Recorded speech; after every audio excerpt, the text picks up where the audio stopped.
All right, well, welcome everybody, and thank you for the opportunity to update folks. I imagine many of you here situationally to understand what was announced yesterday in more detail and specificity as it relates to the first community sourced transfer of the virus. I want to first, though, contextualize this moment and contextualize California's role as it relates to the issue that is in front of us. I've been very proud to be a resident of this great state for over 50 years. I had the privilege of growing up in and around San Francisco through the HIV and AIDS epidemic. And I saw firsthand the incredible capacity and resolve and compassion, empathy, drive, the innovative spirit that defined our march to meet those moments in the past. How richly resourced we were, not just financially, but in spirit and in resolve. I had the opportunity over the course of decades in public service as a county supervisor and as mayor of a county, San Francisco, to work very closely and collaboratively with the state of California, federal agencies to address issues large and small, issues around MERS and SARS, issues around H5N1, not just H1N1, issues around Ebola and our response to those situational challenges and crises. I saw firsthand the incredible expertise and commitment and resolve of people at all levels of government. And as a consequence, many of those things are in our rear view mirror as it relates to the acuity of our consciousness and focus. Accordingly, we'll meet this moment. We will express and advance similar resolve on the issue of this novel coronavirus, and we will accordingly attach ourselves to a little bit of understanding of our history and our capacity to meet the pandemic.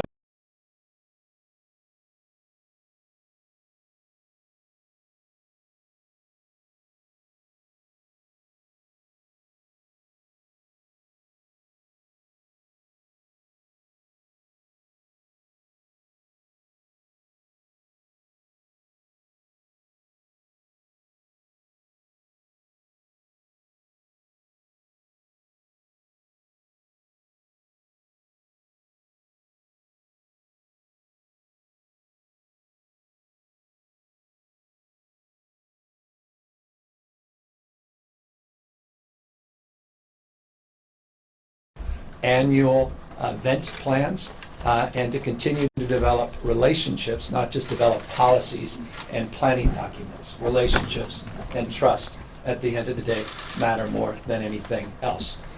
We had a number of those, by the way, conducted at scale last November.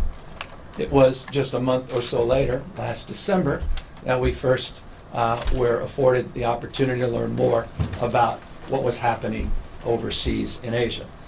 I'm very proud, being a former mayor of San Francisco, with the first and largest Chinatown in the United States, one of the largest Chinese populations, Asian populations, more broadly defined per capita in a part of our country, accordingly being governor of the most diverse state in the world's most diverse democracy, also affords us a capacity of understanding and, again, strong formal relationships that have been developed over the course of decades. Those relationships allowed us to advance in real time an understanding and scoping of the challenge that inevitably would be presented. We worked more formally with the Trump administration and continue to work formally and very collaboratively with the Trump administration at all levels to coordinate and collaborate. That coordination and collaboration, you may recall, initiated in a number of repatriation flights that came to the United States, and rather than turning our backs on those repatriation flights, we supported with partnerships at CDC and other federal agencies those repatriation efforts as American citizens first, as Californians advancing our values second, and we coordinated those first flights, the first flight in particular, in January, late January, down into Riverside at Marsh. We've had a number of other flights, including the most recent at Travis Air Force Base in Solano County. Over 800 people have come in on those flights, but that's a small part of the overall picture. thousands and thousands of other people have come in on more traditional flights through the state of California. Some 8,400 plus are currently being monitored with 49 local jurisdictions doing those protocols and monitoring as it relates to more traditional commercial flights that came in from points of concern and potential points of contact, particularly in Asia. As you may know, as of today, and I say as of today at this hour, we have 33 confirmed positive tests for the virus. 5 individuals have subsequently moved out of state. So there are 28 people that we know in the state of California that are positive. The case yesterday, understandably, generated a lot of attention, but didn't surprise any of the folks standing to my left or right. We knew this was inevitable as it relates to the nature, the epidemiology, the nature of these viruses, that incident would occur. Accordingly, when hearing about it, we initiated a series of protocols that we were prepared to advance.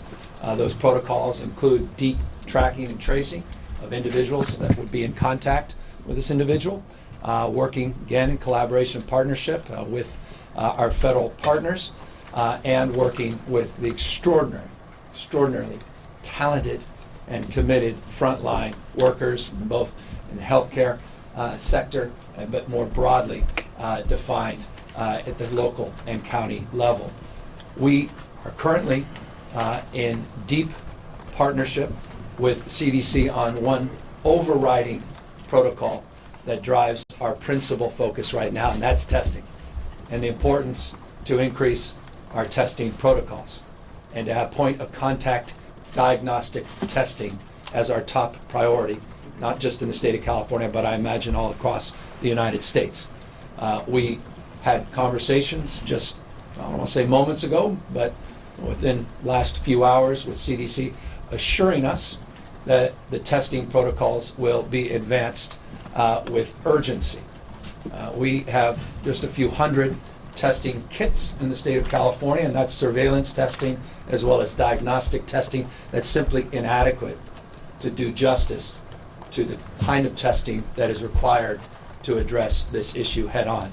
And I'm very pleased the CDC is moving expeditiously on that and have made firm commitments to the state of California that will significantly and exponentially expand our capacity to advance those testing protocols. Nothing more important than point of contact diagnostic testing that can be readily made available so that we can have full spectrum testing of this disease. And so that is, or rather this virus. And so that's our top priority as it relates to the moment. And again, we are pleased with the response that we have just received from our representatives of the federal government. We have today, though, representatives from a number of state agencies that will talk more learnedly and more specifically about the protocols and procedures that are underway as it relates to modeling this virus in this state, looking at vaccine protocols, when, not if, when the vaccine avails itself, looking at the strategies of cooperation at a multi-jurisdictional level, be it not just with state and local and federal officials, but also nonprofits, NGOs, and private sector participants. That's why we have assembled here today the head of our Health and Human Service Agency, who will speak just after me. He'll hand it off to Dr. Angel, who represents the public health system, and someone many of you in California are quite familiar with, the head of our Office of Emergency Services, not to elevate anxiety in relationship to the Office of Emergency Services, but our leader as it relates to wildfires and relating to natural disasters, but also our leader in logistics as it relates to the modeling and gaming out of our next phase strategies, if they are necessary. I long-windedly have just said the following. We're meeting this moment. We have been in constant contact with federal agencies. We have history and expertise in this space. We are not overreacting, but nor are we underreacting to the understandable anxiety many people have as it relates to this novel virus. At the same time, no better resource state in America to address this issue head on, and no better team assembled that have taken account and responsibility from day one to meet this moment. So it's in that spirit that I now will ask Dr. Galley to come up and express his points of view, and he will pass his podium on to the two other representatives of agencies, and we're here, of course, to answer any question you subsequently may have. Dr. Galley? Thank you, Governor. My name is Dr. Mark Galley. I'm Secretary for California's Health and Human Services Agency. Today, I want to walk through what we, alongside our colleagues at the Governor's Office, Cal OES, our local partners, our private partners in the hospital system, the clinic system, our many physicians and nurses across the state have been working towards, as well as our great partnership with the CDC and other federal agencies. We are here and have been doing our work around the clock for many weeks and months now to protect California's health and safety since we first learned about the novel coronavirus. I will then turn this over to Dr. Sonia Angel, to my right, who is our California Public Health Officer, who is also the Director of the California Department of Public Health, and she will go into more detail about specifics on the particular case that I know many of you are interested in learning more about. I do want to spend a moment just setting a bit of a ground rule around what we'll do here today. As a physician, along with Dr. Angel, we take very seriously patient privacy. We may not be able to be in a position to answer questions about the most recent case when it comes to the condition of the patient, their age, and where they are.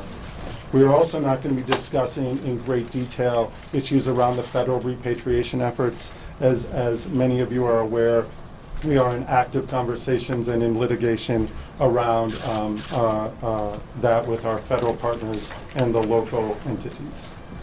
I want to start by saying it's natural to feel concerned about the novel coronavirus, but I want Californians to know that we have rigorously planned for this public health event. Just like this, as the governor mentioned, when I was with him in San Francisco, we prepared for the H1N1 situation.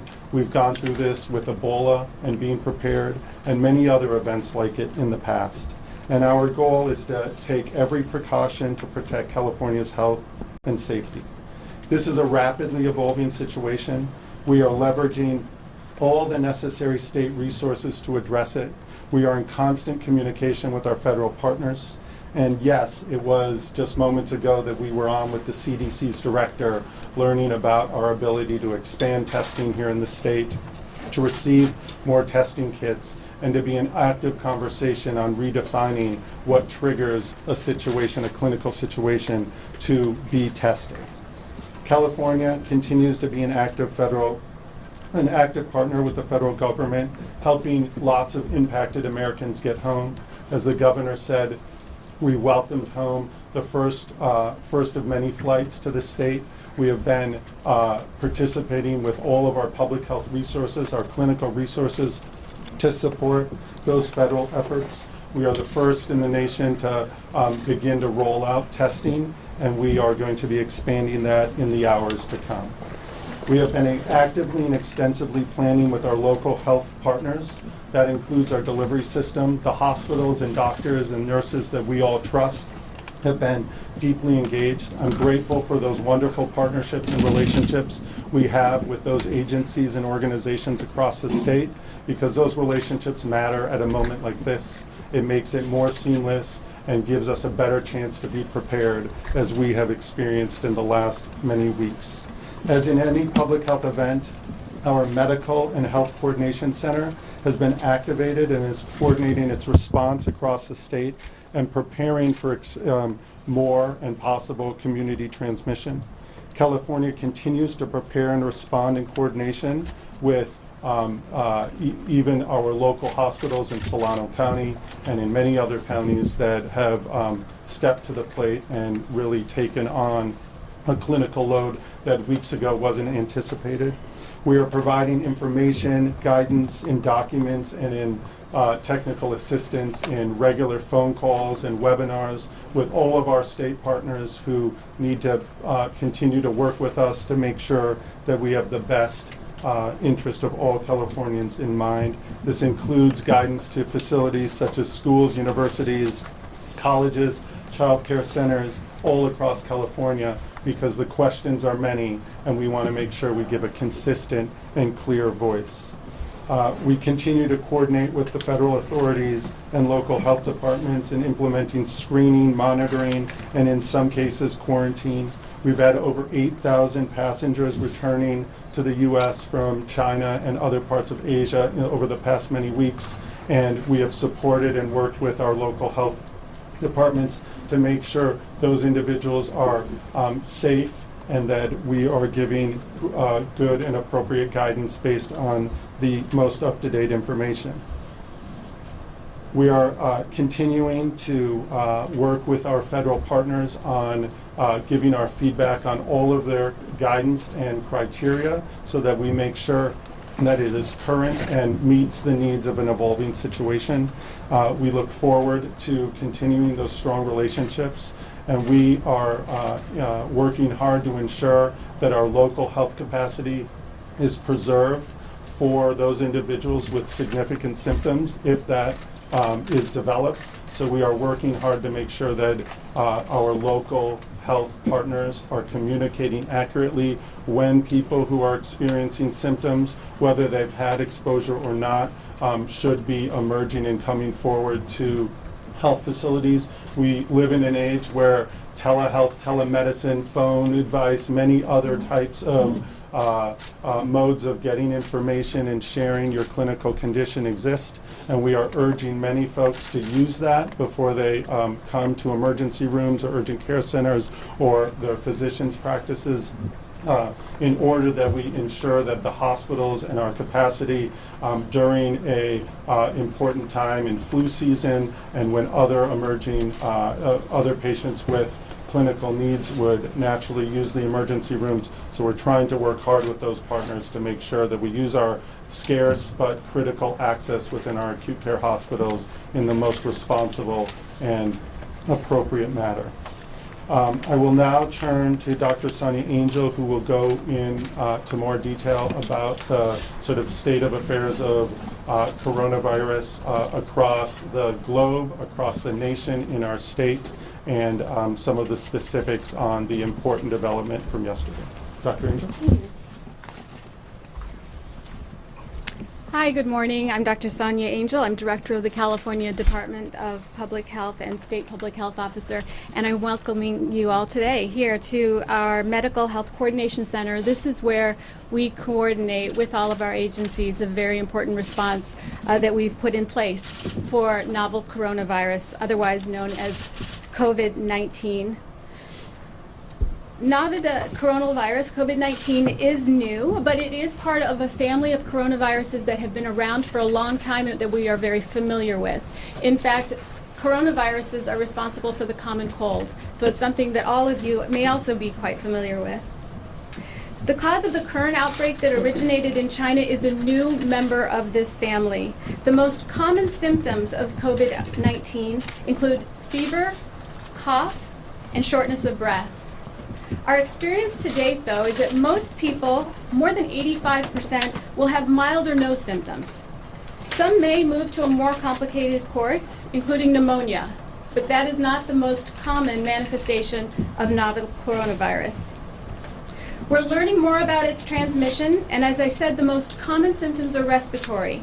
Therefore, its primary mode of transmission is from coughing or sneezing, particularly when we don't cover our mouths after we sneeze or cough or don't wash our hands. There have been a limited number of confirmed cases of COVID-19 in California to date, as mentioned. 33 positive cases in California, 24 were from the repatriation flights.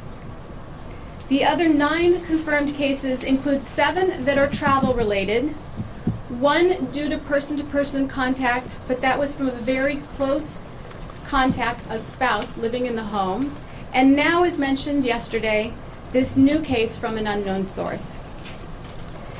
This particular case could be the first possible instance of community transmission of COVID-19 in the United States, and it's here in California. It's in an individual in Solano County who is receiving care in Sacramento County with no travel history and no known exposure to somebody with confirmed COVID-19. We currently have people in the field working in the community at the local, from the local, the state, and also from the CDC. They're investigating the cases and they're taking action. They're contacting any individuals who might have been exposed and they're isolating them. This is a fluid situation at this time, and I want to emphasize that the risk to the general public remains low. In the event that that risk changes, we will communicate with you. We will make everyone aware. But it's important to note that the risk to the general public in California remains low from novel coronavirus. The Department of Public Health's Emergency Operations Center has been actively coordinating response efforts, preparing for possible community transmission. As always in emergencies, we plan for both the worst situation, but also the best situation. So we're ready for anything. We've been working with our state and local partners for situations like this for over a decade. We've updated our plans based upon our lessons that we learned from H1N1 and from Ebola virus. But we do realize that this case that we're discussing today marks a turning point. And as such, we're expanding our surveillance activities. We're increasing our laboratory capacity, as mentioned, with more testing. We're planning increased demands on our medical system. And we're using the latest science to model and forecast the needs of our community so that we are sure we can continue to respond as we have to date. As we learn more about COVID-19 and how it evolves, we will be sure that we adapt whatever we're doing to make sure that our responses are appropriate. And as we continue to work in coordination with federal and local partners, there are some simple steps that I want to remind all of you, we'll all emphasize this, that you can do today to make sure that you stay safe and to protect yourself. And those include washing your hands with soap and water, avoiding touching your eyes, nose or mouth with unwashed hands, staying at home from work or school if you become sick with respiratory symptoms like a fever or cough, and avoiding close contact with people who are sick. It's natural to be concerned at times like this, which is why California officials have been closely monitoring and working with partners around this situation. Now I'd like to turn this over to California Office of Emergency Services Director Mark